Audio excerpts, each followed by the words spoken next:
Oh, hi, I'm Alan Dershowitz, talking to you remotely. I'm used to talking to people face to face, but you know, the world we live in today. And the one good thing about being isolated for so long is gotten a chance to write a new book. And my new book, I can't imagine a book being more topical than this, is called The Case for Liberalism in an Age of Extremism, or Why I Left the Left and Couldn't Join the Right. Um, we live in a time of such extremism. And I wrote this book just as the pandemic was beginning and before the Black Lives Matter and other demonstrations against police abuse. But these events have actually made my book even more relevant because our country is basically divided. You have to pick sides. We have extremists on the hard right. We all know how to recognize them. They're white supremacists. They're members of militia groups. They're people who have no tolerance for African Americans, for Jews, some of them for Catholics, for Latinos. There's a lot of racism. And then we have the extreme left, which has no tolerance for anybody but themselves. They want to end free speech on university campuses, or more precisely, free speech for me, but not for thee. Due process for me, but not for thee. They know the truth, capital T. They know the truth. There's no reason to have dissenting points of view. They're woke. Their truth is absolute. Why do you need free speech and dissenting views on campus? What do you need due process if a woman accuses a man of anything? Of course you believe the woman. Women are born with genetic predisposition to telling the truth, and men are born with a genetic predisposition for lying. There are some Democrats who believe Republicans are born with a predisposition to lie and Democrats to tell the truth, and there are Republicans who think the opposite. We really live at a time of picking sides. Look, I understand that. I lived in New York for a part of my life, moved to Boston, became a Red Sox fan. People said, oh my God, what a traitor. How could you be a Red Sox fan? You should be a Yankee fan. But in baseball, you pick sides. If you're a Red Sox fan, they do no wrong. They didn't cheat. No. There were no problems. They just stole a few signs. If you're a Yankee fan, no. They didn't cheat. Everything was fine. It's the Red Sox. You know, that's not the world we live in. The world we live in is gray, not black and white. The world we live in has Black Lives Matter, which has a great program for helping to avoid violence against African-American men at the hands of the police. Terrific program, but they also have called Israel a genocidal apartheid society, which is plain ordinary bigotry, racism, and anti-Semitism. So, you know, Black Lives Matter. Support some of its programs, criticize other of its programs. You know, the people who want to take down Confederate statues, I understand that, but I also understand the people who say, wait a minute, we're all against racism and segregation and slavery, but you know, the South was a reality. And how do you eliminate a reality? Maybe you put the statues in museums and let people form their own opinion as to whether Robert E. Lee was all bad or a great general who was on the wrong side of a terrible, terrible civil war. My book is a case for liberal centrism. It's a case that says, look, as between liberalism and conservatism, I'm a classic liberal. I support a woman's right to choose. I support gay marriage, and I support anti-discrimination legislation against gays, lesbians, transgender people, as the Supreme Court ruled just yesterday.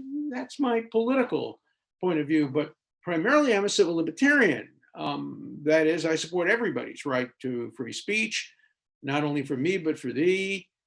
I have a lot of people who are conservatives who I have tremendous admiration for. I was friendly with Justice Scalia. I didn't agree with him on a lot of issues, but we had good conversations. We talked about things. We understood our disagreements. We understood where our disagreements came from. You know, he grew up in Queens, I grew up in Brooklyn. Of course, you're going to have different points of view. He grew up religiously Catholic. I grew up religiously Jewish. You're going to have different points of view, but you can talk. We're both Americans. We love America. We love the law.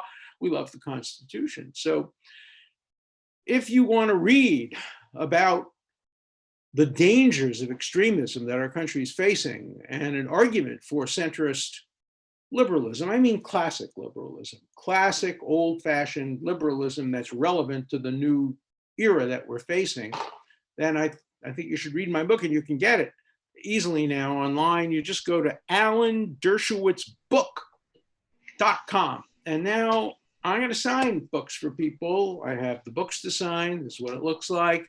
I have book plates to sign. So please read my book. I read my books not to make money. I read my books to get my points across. So I hope all of you will find an occasion to read it. Thanks, Alan.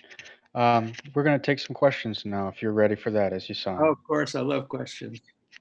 Okay. First off, let me thank everyone for being here. And Alan, thank you so much for joining us.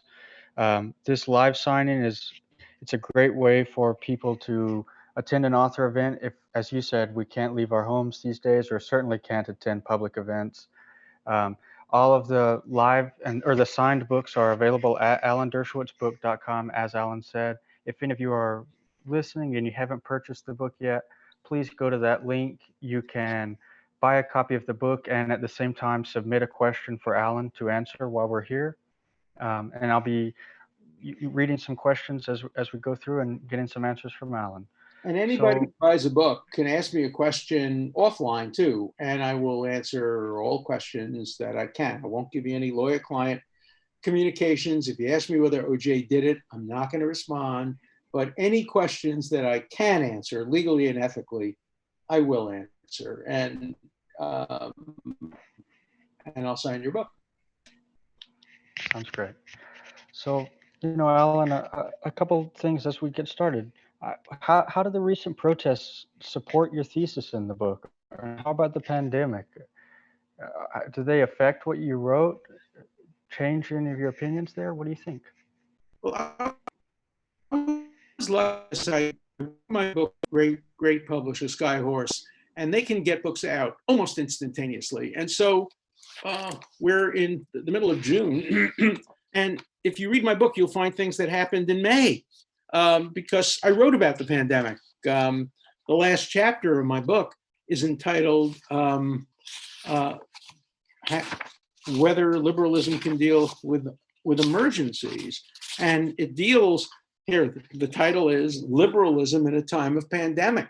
And it goes through all the issues of the pandemic, whether you can compel vaccinations, whether you could postpone votes. Look, pandemics and anything that's poses tremendous dangers tends to exacerbate the distinctions between right and left and tends to divide us and make us polemic. Whether it be a war, whether it be racial violence, whether it be an economic downturn, these are all things that encourage extremism. Think about Europe in the 1930s.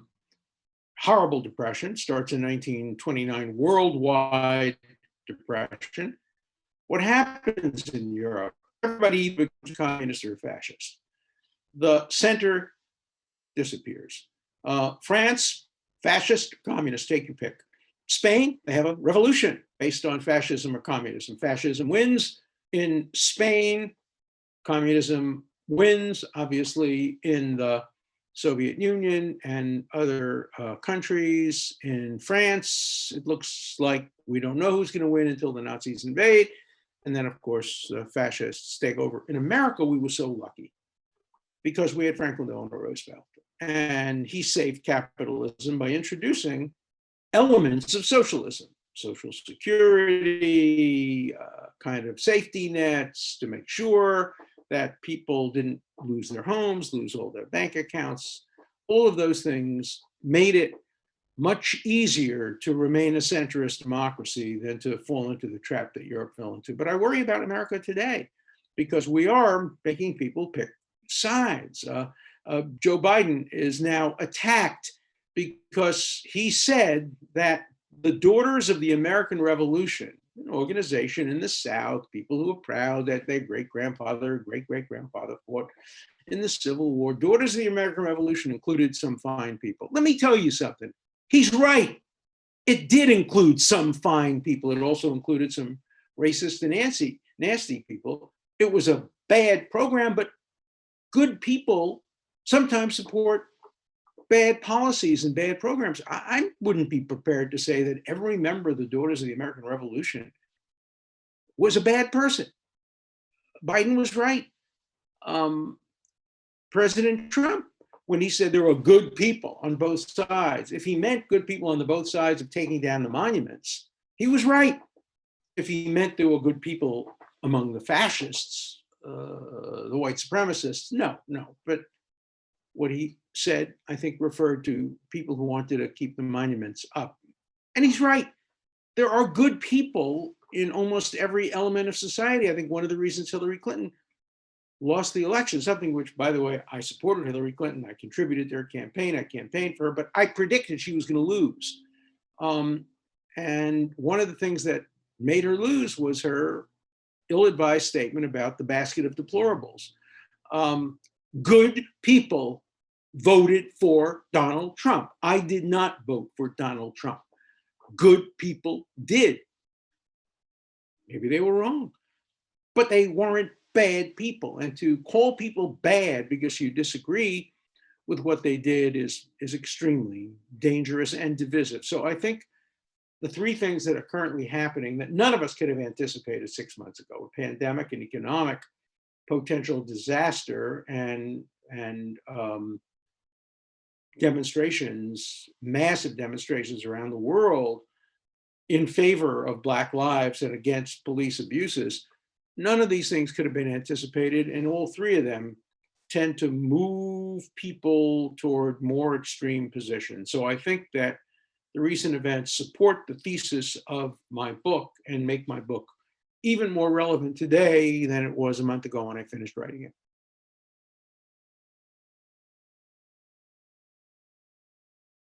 Next question.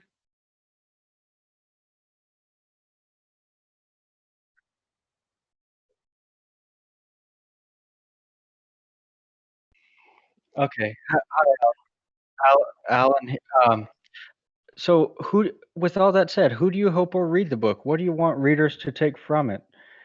Is it can you tell us what sort of change you had hoped to create in the current situation with the book? Look, I think there are two kinds of readers. Those that fall into the same situation I find myself in. I am politically homeless. I find myself, I can't support the hard left Democrats. I can't support the Squad.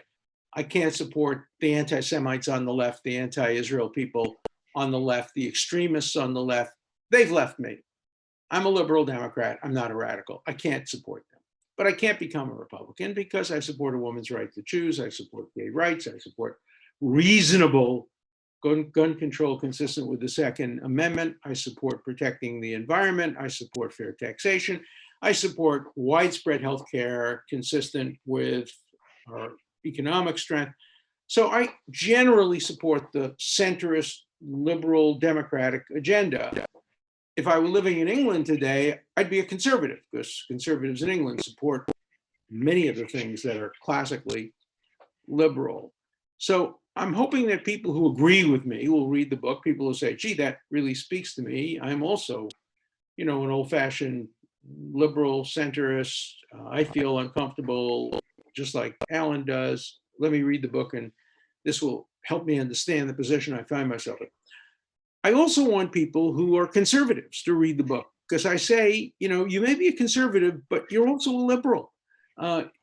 Many conservatives believe in free speech, believe in due process, believe in the kind of core civil liberties that I espouse in my book. And then I want young people to read it. I want young woke people to say, gee, maybe the left's moving too quickly, too far left. Maybe the right's moving too quickly, too far right.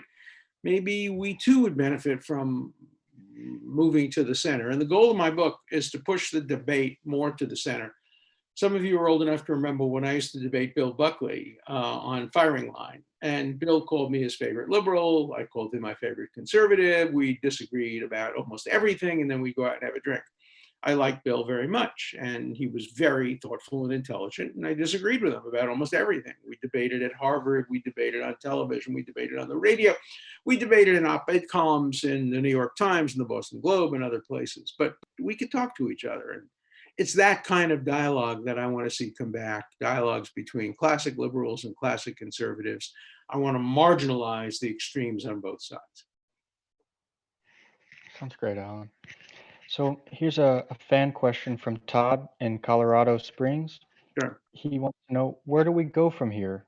Given all the concerns you've brought up, where do you think the future holds? Well, first of all, everybody has to vote. And you have to insist on your right to vote. And if they tell you you have to come out and vote in person, even though there may be a pandemic, fight for your right to vote by mail, fight for your right to vote by computer. You have to vote. The 2020 election is too important. And whether you're a conservative, a liberal, a Republican, a Democrat, vote, don't stay home. You can't complain about America if you don't participate in the democracy of America. Second of all, try to elect people who are centrist, that is, who support your view. If you're a liberal, vote for a centrist liberal. If you're a conservative, vote for a centrist conservative. There are many of them. Susan Collins in Maine is a Republican, but she's a centrist Republican. There are many as well on the Democratic side who are centrist Democrats, not extremists. And so I think trying to move American electoral politics more to the center is the goal of my book. And I think what will preserve America's competitive advantage, because we thrive at the center, and we will not be a great country if we move to either extreme. Sounds great.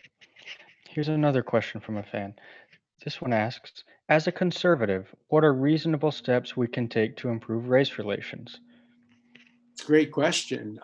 I think we have to put more money into police, not defund the police. We have to raise the level of admission to become members of the police force, a couple of years of college, continuing education, programs that are designed to teach police how to arrest people without using lethal force. Second, I think police should do fewer things than they now do. Take, for example, the case involving the Wendy's, is that the name of it, in Atlanta. Police should never have been called, should never have responded to that call. There was a guy sleeping in his car. He was a little bit drunk and he fell asleep. You don't need to arrest somebody for that. You can have traffic people, social workers come to the scene, offer to drive the person home, take his keys away, give him a summons, make him come to court. The idea that you need to put handcuffs on him, and if he tries to run away, shoot him in the back, that's just not a proper police function. And I think we can do much more to protect the police, to help the police, and to help them help the community. I do think we need more community-oriented police organizations. When I grew up, we loved the police. They helped us cross the street. They taught us how to play baseball. Remember, many of my friends and family had immigrant parents. They didn't know anything about baseball. You went to the PAL, the Police Athletic League, a couple of blocks away, and the policeman, whose parents probably came a generation before ours did, taught us how to play baseball and stickball and basketball. It was wonderful. I have friends who are policemen. I have friends who are policemen who have been policemen 20 years, never fired their pistol. The idea that all policemen are out there shooting people in the back is just total nonsense. The vast majority of policemen are dedicated, devoted to try to help keep the peace, and we have to respect them. And the bad apples, we have to figure out a way of getting rid of the bad apples. But you don't have to be a liberal or conservative to want to protect our police. And that's a high priority, and also to make sure that the police don't abuse their power. Sounds great. In that same line of thinking, what are your thoughts about the threat to bring American troops into cities to quell protests? I hope we don't have to do that. I mean, the Constitution does say that every state is entitled by the Constitution to a Republican form of government, and the federal government is the ultimate guarantee that we never have a situation where democracy ceases to exist in a given state. If a given state, say Washington State, and if that Seattle center of the state, of the city, were to be taken over by protesters and mobs who would say, no, we're abolishing the legislature, we're abolishing the governorship, we're going to take over, under the Constitution, the federal government would have an obligation to step in and restore democracy. We've never had that in our 200 and more years of democracy. We've had all kinds of problems, but we've never needed to assure a Republican form of government as the Constitution provides. So I think sending in troops is always a last resort. Eisenhower did it, obviously, to avoid violations of desegregation orders.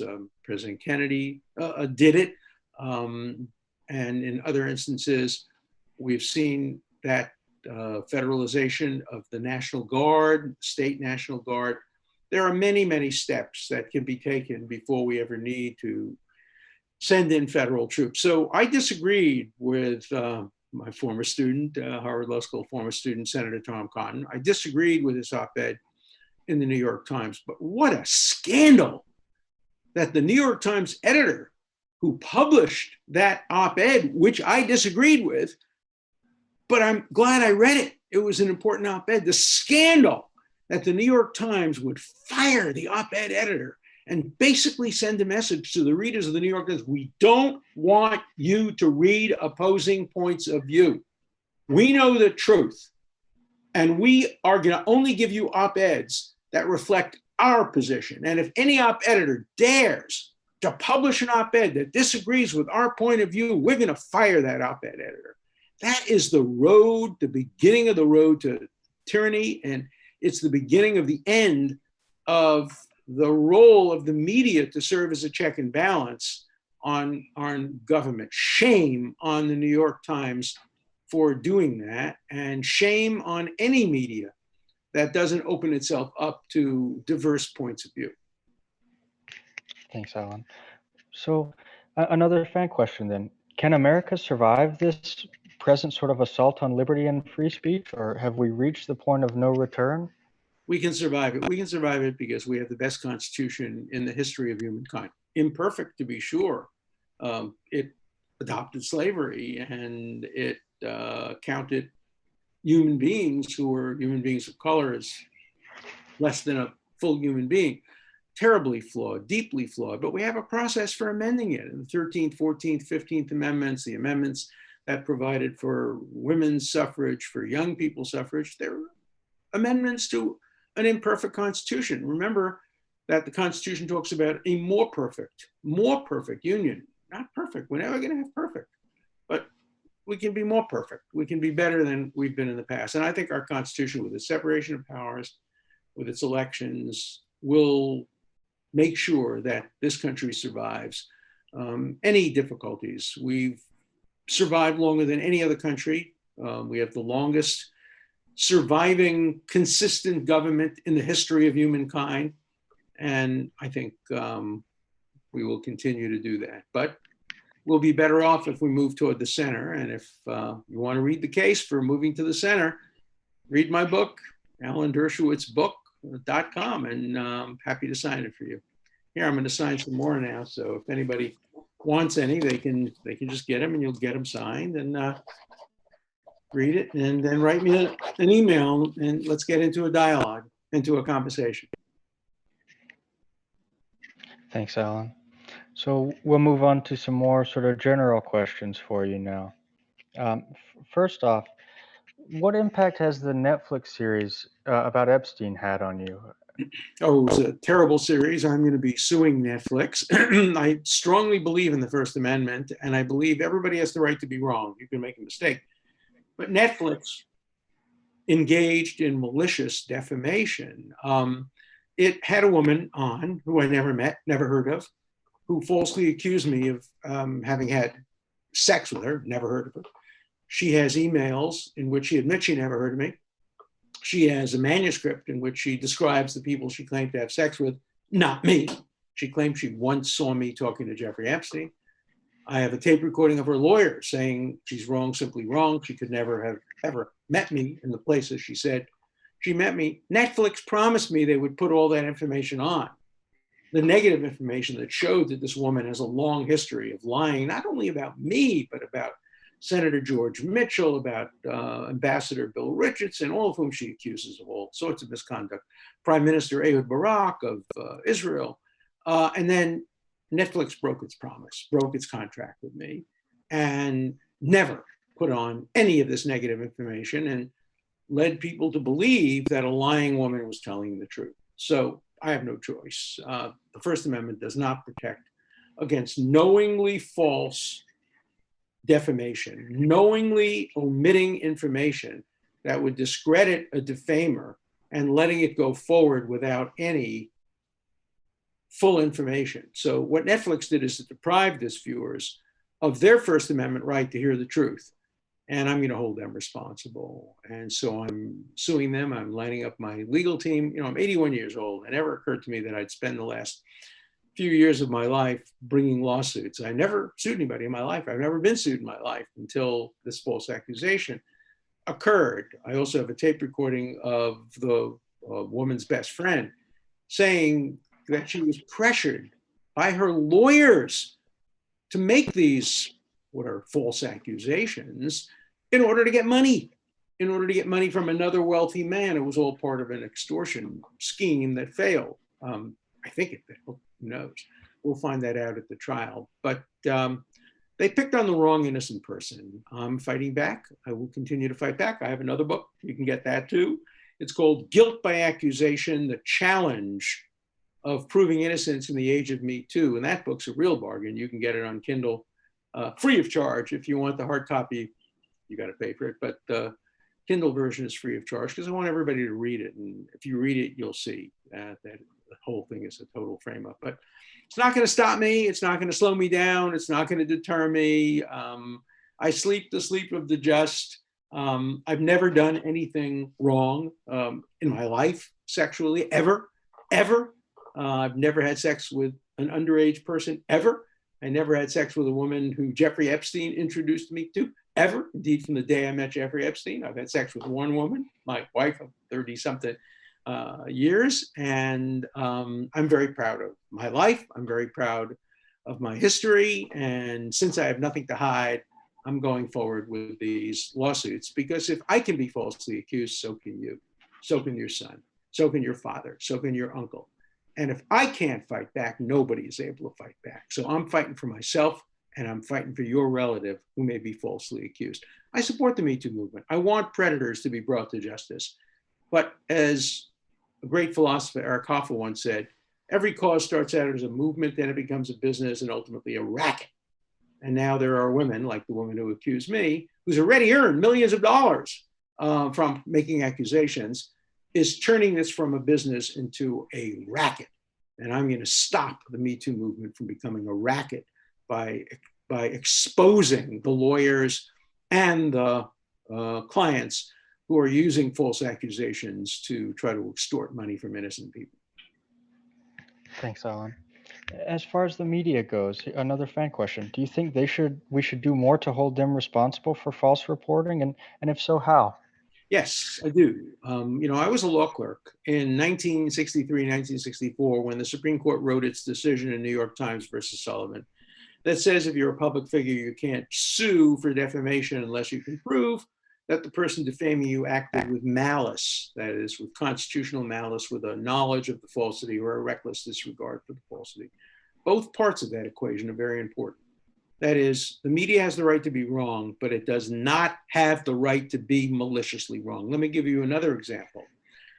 CNN, when I argued on behalf of President Trump in front of the United States Senate against his impeachment, I said in answer to a question, if a president does anything illegal, he can be impeached. But if what he did was legal and the quid pro quo was entirely lawful and his goal was simply to enhance his chances of getting elected, that legal quid pro quo is not enough to impeach a president. CNN doctored the recording, doctored it, eliminated the word illegal, and made it sound as if I had actually said a president can do anything, even illegal and unlawful, as long as his goal is to get reelected. And various commentators on CNN repeated that and said, Dershowitz says, president can do anything he wants. He can shoot his opponent. He can tamper with voting machines. He can lock up his opponent. He can stop him. All of it was false. And CNN knew it was false. How do I know they knew it was false? Because they originally played the tape accurately. But then when they saw it was ineffective to play what I actually said, they then doctored the tape to have me say something that I didn't say, don't believe, and said the opposite of. So welcome to being sued by Alan Dershowitz. I'm an avenging angel when it comes to protecting the First Amendment and when it comes to protecting truthful and honest reporting. And so I am also contemplating the possibility of suing CNN for defamation, for doctoring a tape. Nobody should be allowed to doctor a tape. And the Supreme Court has said that in a case several years ago involving the New Yorker, another media institution that doesn't believe in truth and doesn't believe in serious fact checking and has an agenda and distorts reality to serve its agenda. So I think it's very important to hold the media accountable. I think it's very important for all of us to be held accountable.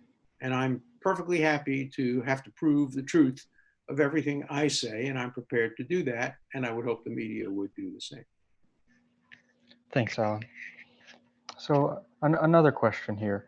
What are your thoughts on Asian Americans being considered the model minority, which some consider a myth? Do you think that has a positive or negative impact on American society?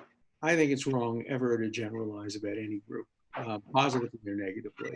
I think it's very important to judge people as individuals. Martin Luther King said that many, many years ago, that he hopes for a time, he dreams of a time when people will be judged by the character and not by their color and not by their ethnic background. There are good and bad people in every ethnic group, in every racial group, in every religious group.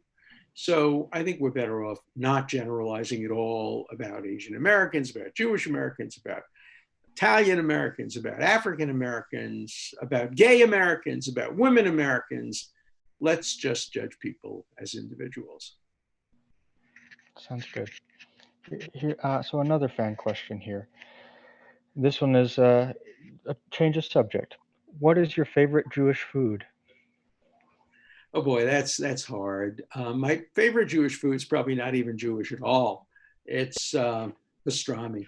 I'm a pastrami fanatic when it's really, really good pastrami. I also really love good knishes. I think those are Jewish food. But hate to disappoint my friends who love Jewish food. Most Jewish food is a combination of Jewish and the ethnicity of where it came from. I remember when I took my first trip to Poland, and I was shocked that all the things I thought of as Jewish dishes you found on the menu of Polish restaurants. When I have my gefilte fish, I always have chrein on it, which is kind of red horseradish. When I went to Poland, I saw chrein on the menu. I saw picha on the menu, and I saw all the things that my grandmother used to make, because of course she grew up in Poland. And so Jewish food is often a combination of the food of the local ethnicity, as well as the Jewish elements that are added to it.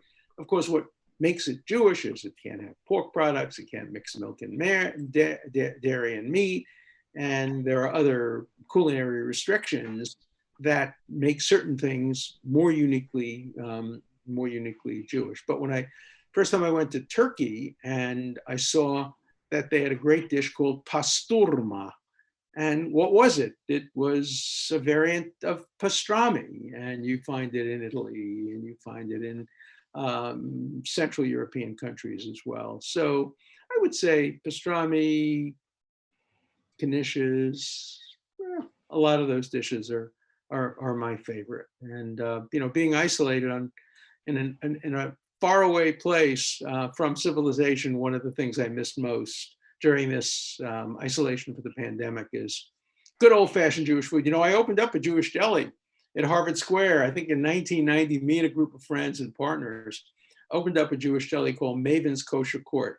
Unfortunately, it was really too expensive to provide really good quality Jewish food, and so after about a year it closed. But we all had a good time trying to serve good pastrami in Cambridge, Massachusetts.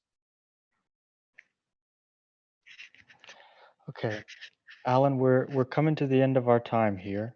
Yeah. So I just want to remind everyone who started in the middle of the session, please visit alandershowitzbook.com. You can buy a copy of The Case for Liberalism in an Age of Extremism, signed by the author. And Alan, you have any final thoughts to sort of close us out here? Yeah, I mean, the nice thing about publishing with Skyhorse is that everything I write is contemporaneous. So this is like reading a newspaper article because it's all about today. It's all about the coming election. It's all about 2020 and, midway through 2020. And the other virtue of writing for Skyhorse is I write very short books. So this one, even with the chapter I added at the end about the pandemic, is a total of 137 pages. Just read it in a couple of hours, and it's very readable, very easy to read. So please go on alandershowitzbook.com and then write me, and I'll get your questions, and I will try very hard to answer as many of your questions as I can. So thanks for the opportunity to explain my book, and I hope those of you who read it enjoy it. And I have no problem. Buy the book and then pass it on to friends. As I said, I didn't write this book to make money. I wrote this book to have people read it. So the more people read it, get it in the library, get a copy and pass it to your friends, get it on Kindle, however you want to get it, just read it. I would appreciate that. Thanks a lot. Thanks, Alan.